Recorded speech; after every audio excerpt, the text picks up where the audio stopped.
ஓம் ஆதித்யாய நமக. வணக்கம். நான் ஜோதிடர் மகேஜி பேசுகிறேன். குரு பெயர்ச்சி பலன்கள். கும்பராசிக்கு இந்த 2026 குரு பெயர்ச்சி பலன்கள். இப்ப உங்க ராசிக்கு இதுவரையும் ராசிக்கு 5ஆம் இடமான மிதுன ராசியில குரு பகவான் இருந்தாரு. அந்த குரு பகவான் ஜூன் 2ஆம் தேதி அன்னைக்கு பெயர்ச்சியாகி உங்க ராசிக்கு 6ஆம் இடமான கடக ராசிக்கு பெயர்ச்சியாயிருக்காரு. எப்படி கடகராசிக்கு பயிற்சியாகி இருக்கக்கூடிய குரு பகவான் அக்டோபர் 31 வரை சுமாரா ஒரு 5 மாசம் அங்கதான் இருக்க போறாரு. இந்த நிலையில கும்பராசிக்கு எப்படி பலன்கள் இருக்கும் அப்படிங்கறத இந்த பதிவுல நம்ம பார்க்கலாம். இப்ப கும்பராசிக்கு குரு பகவான் எப்படின்னா 2ஆம் இடத்துக்கும் 11ஆம் இடத்துக்கும் அதிபதியா வரக்கூடியவர். 2ங்கிறது தனஸ்தானம், குடும்பஸ்தானம், வாக்குஸ்தானம். 11ஆம் இடங்கிறது லாபஸ்தானம். இந்த இடங்களுக்கு அதிபதியா வரக்கூடிய குரு பகவான் இப்ப 6ஆம் இடத்துல பயிற்சியாகி இருக்காரு. இந்த 6ஆம் இடத்துல பயிற்சியாகி இருக்கக்கூடிய குரு பகவான் எப்படிப்பட்ட பலன்களை தருவாரு அப்படின்னா, இப்ப உங்க ராசிக்கு தனஸ்தானாதிபதி போய் 6ஆம் இடத்துல இருக்காரு. வாக்குஸ்தான அதிபதி, குடும்பஸ்தான அதிபதியாவும் இருக்காரு. இப்ப இந்த குரு பயிற்சிக்கு பிறகு பார்த்தீங்கன்னா, நீங்க வெளி இடங்களுக்கு வெளியூர், வெளிநாடெல்லாம் போறதுக்கான வாய்ப்புகள் உருவாகும். ஏன்னா, குரு பகவான் 2ஆம் இடத்து அதிபதி 6ல இருக்காருன்னா, அந்த இடம் ஒரு அந்நியர அதாவது அறிமுகம் இல்லாத ஒரு இடத்த சொல்லக்கூடியது. அதுவும் அது சரராசி, நீர் ராசி. அதனால அது வெளிநாடையும் சொல்லக்கூடியது. இப்ப இந்த கும்பராசிக்காரங்களுக்கு பார்த்தீங்கன்னா, ஆ 2ஆம் அதிபதி 6ல இருக்கிறது. ஆனா 6ல இருந்து அவருடைய பார்வை திரும்ப உங்க தனஸ்தானத்துக்கே வருது.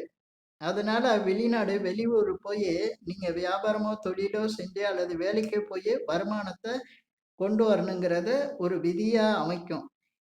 தனசனாதிபதி போய் 6ல உட்கார்ந்து, அந்த 6ல உட்கார்ந்திருக்கிற அதே குரு பகவான் தன் வீட்டையே 9வது பார்வையா உங்க தனஸ்தானத்தையே பார்ப்பாரு. அதனால இப்ப நான் சொன்ன மாரி இந்த பலன்கள் நடக்கிறதுக்கு தான் வாய்ப்புகள் அதிகம். ஏன்னா, தனசனாதிபதி போய் உட்கார்ந்த இடம் 6ஆம் இடம்.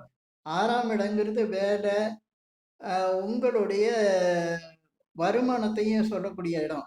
ஒரு வேலைக்கு போனா என்ன வருமானம் வருமோ, அத சொல்லக்கூடிய இடம். அதனால அந்த இடத்த அங்க இருக்கக்கூடிய குரு பகவான் உங்க தனஸ்தானத்த திரும்ப பார்க்கும்போது, நிச்சயமா உங்களுக்கு இந்த மாரி ஒரு இது இருக்கும். அதே சமயத்துல அறிமுகம் இல்லாத மனிதர்களோட தொடர்புகள் அதிகம் உருவாக்கும். அறிமுகம் இல்லாத ஆ வேறு நாட்டுக்கு ம ம இது போல தொழில், வியாபாரத்துக்கு போயி அங்க இருந்து பணம் சம்பாதிக்கக்கூடிய நிலை உண்டாகும். அதேபோல உங்களுக்கு 6ஆம் இடங்கிறது ரோக சத்ருஸ்தானம்னு சொல்லுவாங்க. அதாவது நோயி, கடனு, வம்பு வழக்குகள் இதெல்லாம் சொல்லக்கூடிய இடம். இந்த 6ஆம் இடத்துல தனசனாதிபதி இருக்காருன்னா, நீங்க அந்த இடத்துல இருக்க குரு பகவான் திரும்ப 2ஆம் இடத்த பார்க்குறாரு. உங்களுக்கு ஏற்கனவே இந்த வம்பு வழக்கு பிரச்சனை ஏதாவது இருந்தா, அதுல இருந்து ஏதாவது உங்களுக்கு வர வேண்டிய சொத்து பிரச்சனை ஏதாவது இருந்தா, அதுலருந்து ஒரு நல்ல ஆ பணம், அதே மாரி நல்ல ஒரு தகவல், உங்களுக்கு நல்ல பலன் ஏற்படுறதுக்கான வாய்ப்புகள் அதிகம். ஏன்னா, அதே குரு பகவான் 2ஆம் இடத்த பார்த்துடுறாரு. தனஸ்தானத்த பார்க்குறாரு. அதனால உங்களுக்கு வாய்ப்புகள் உங்களுக்கு சாதகமா அமையிற மாரி இருக்கும். இதே போல 6ஆம் இடம் அப்படிங்கையில நோயையும் சொல்லுது. இந்த நோயை நீண்ட நாளா சில பேருக்கு நோய் சம்மந்தப்பட்ட விஷயங்கள்ல நெறைய செலவுகள்லாம் ஆ உடல்நிலை பாதிப்பு, அதேபோல மன அளவுல பாதிப்பெல்லாம் இருந்தவங்களுக்கு, அதுல அந்த உங்களுடைய உடல்நலம் கொஞ்சம் சரியாயி மருத்துவ செலவுகள் குறையறதுக்கான வாய்ப்புகள் இருக்கு. ஏன்னா மருத்துவ செலவுகள் குறையும். குரு அங்க இருக்கும்போது 6ஆம் இடத்த கொஞ்சம் சரி பண்ணிருவாரு. 6ஆம் இடத்துல உள்ள பிரச்சனைகள் உங்களுக்கு சாதகமாக முடியும். அதேபோல சிலருக்கு அ நீண்ட நாளா சில தடங்கல்கள் இருந்திருக்கும். அதாவது ஒரு வேலைக்கு போறதுல, ஒ எந்த ஒரு காரியத்திலயும் ஒரு தடங்கல்கள் இந்த மாரிலாம் இருக்கும். அது மற்றவங்களால ஏற்படுற ஒரு சில தடங்கல்களா இருந்தா, அந்த தடங்கல்கள் இப்ப சரியாகும். அதேபோல சிலருக்கு கடன் பிரச்சனையா இருக்கும். கடன் பிரச்சனையில ஒரு சுமூக தீர்வு வரும்.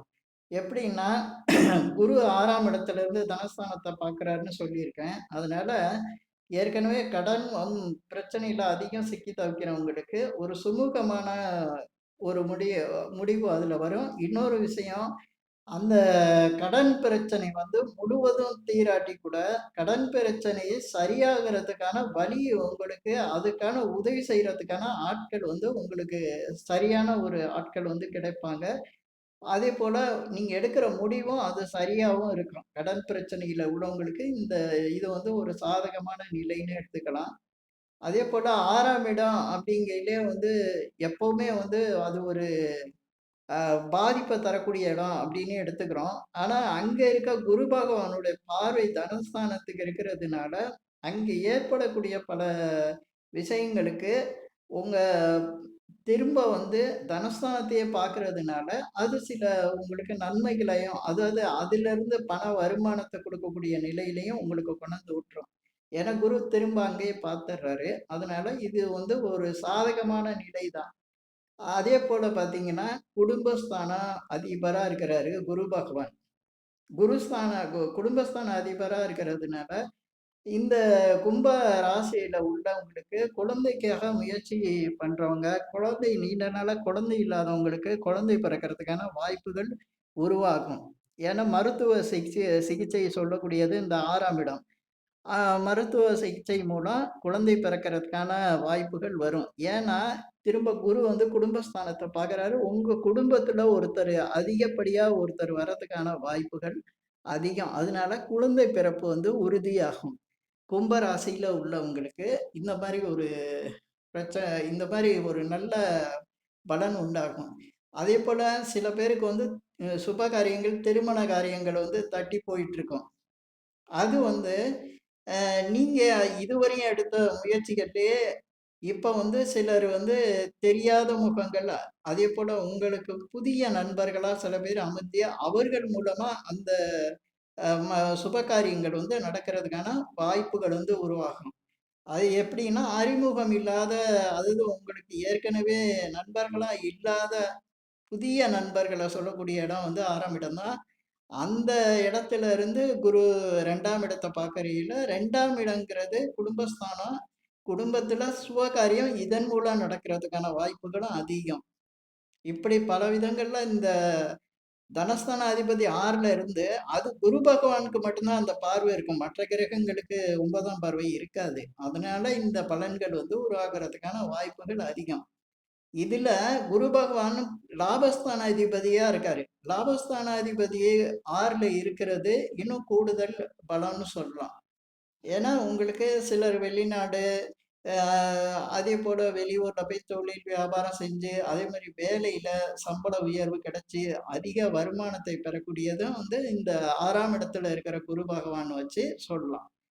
இப்படி பல விதங்கள்ல இந்த 6ஆம் இடத்துல குரு பகவான் இருக்கிறதும் நன்மையை தரக்கூடிய நிலையில இந்த கும்பராசிக்காரங்களுக்கு இருக்கும். இப்ப குரு பகவான் உங்க ராசிக்கு அங்க 6ஆம் இடத்துல இருக்கக்கூடிய குரு பகவானுடைய பார்வையை பார்த்தீங்கன்னா, 10ஆம் இடத்த பார்ப்பாரு 5வது பார்வையா. அதுக்கடுத்து 12ஆம் இடத்த பார்க்குறாரு தனது 7வது பார்வையா. 9வது பார்வையா உங்க தனஸ்தானத்த பார்க்குறாரு. இது ஏற்கனவே சொல்லியிருந்தேன். இப்ப 10ஆம் இடங்கிறது தொழில் ஸ்தானத்த சொல்லுது. தொழில், வியாபாரத்தெல்லாம் சொல்லக்கூடியது.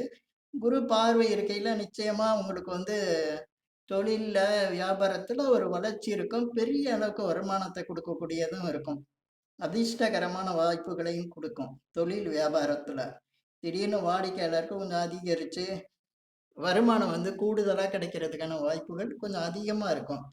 அதேபோல 12ஆம் இடம் குருவின் பார்வையில இருக்கு. உங்க ராசிக்கு 12ஆம் இடம். அது காலபுருஷனுக்கு தொழில் ஸ்தானமா வரும்.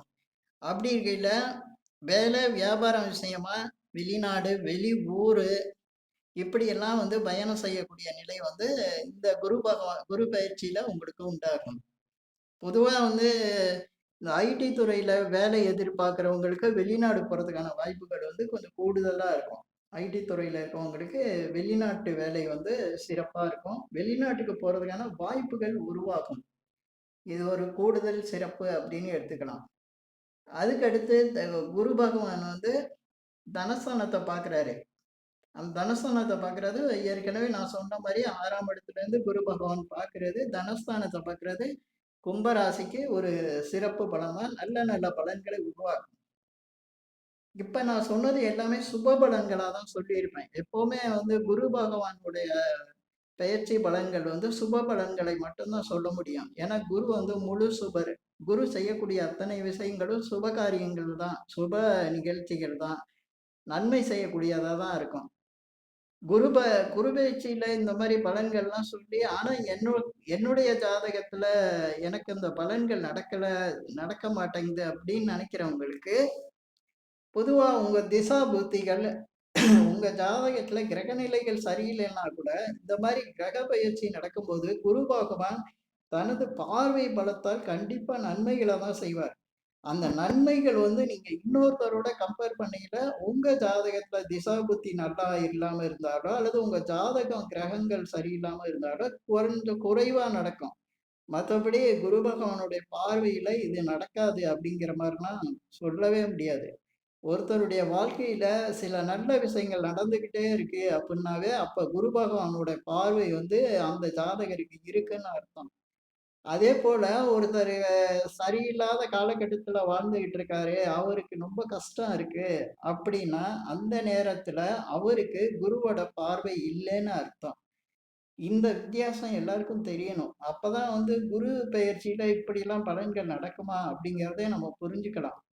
ஜாதகமே இல்லாட்டி கூட, எப்பவுமே நன்மையான விஷயங்கள் ஒரு மனிதருக்கு நடக்குதுன்னாவே, அப்ப குரு வந்து அவருக்கு சாதகமா நடக்கிறாருன்னு அர்த்தம். குரு இல்லாம எந்த நல்ல பலன்களும் கிடைக்காது. சுப பலன்கள் கிடைக்காது. அதிர்ஷ்ட பலன்கள் கிடைக்காது. குறிப்பா நம்ம திருமணத்துக்கு மட்டும் எல்லாரும் வியாழ நோக்கம் வந்துருச்சா, குரு பார்வை வந்துருச்சான்னு பார்க்குறாங்க. பொதுவா குரு பார்வைங்கிறது தொழிலுக்கு மட்டும் இது திருமணத்துக்கு மட்டும் கிடையாது. அது தொழிலுக்கும் உண்டு. மற்ற வாழ்க்கையில ஒவ்வொரு நிலைக்கும் வந்து குரு பார்வை இருக்கணும். அந்த குரு பார்வை இருந்தா நிச்சயமா நல்ல பலன்கள வந்து நம்ம எதிர்பார்க்கலாம். அப்படிப்பட்ட நிலையில இந்த குரு பெயர்ச்சி உங்க கும்பராசிக்கு நல்ல பலன்களை தரும்னு சொல்லி இந்த பதிவுல நான் சொன்ன விஷயங்கள் வந்து உங்களுக்கு பிடிச்சிருந்தா ஷேர் பண்ணுங்க, லைக் பண்ணுங்க. அதே போல இந்த சேனலுக்கு சப்ஸ்கிரைப் பண்ணுங்க. என்கிட்ட ஜாதகம் பார்க்கணும்னா மட்டும் கீழ இருக்க என் நம்பருக்கு கால் பண்ணுங்க. நன்றி, வணக்கம்.